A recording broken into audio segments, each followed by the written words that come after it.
सपने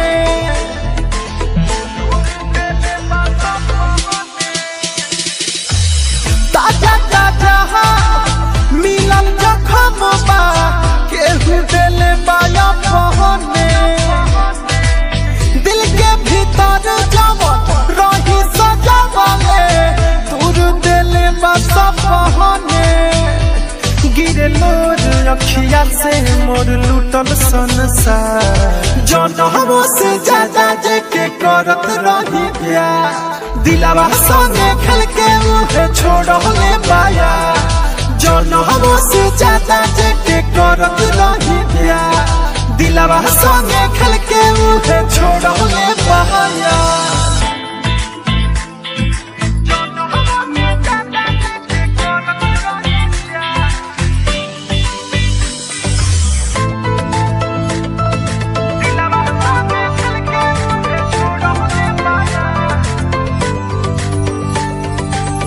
होता बेचैनी दिल के भीतरिया कोई न मिलता यारा अखिया से लोरावा झरझर बरसे खाली सहारा बह जा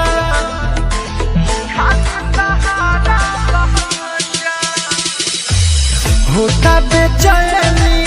दिल के भीतरिया कोई न मिलता यारा अखिया से लोरावा झरझर बरसे खाली सहारा बह जा भइल सगरो अन्हार गम मिलल पहाड़ जनमो से ज्यादा जेके करत रही प्यार दिलवा संगे खेल के मुहे छोड़ले पाया जनमो से ज्यादा जेके करत रही प्यार दिलवा संगे खेल के मुहे छोड़ले पाया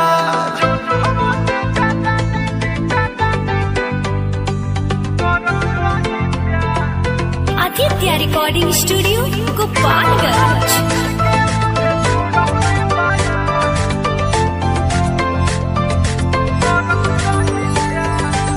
छीन के सारा खुशियाँ दीपक के वो खुश रहस हरदम भले वो भूल जस प्रिंस हो सुना बाकी भुलाए पुना हो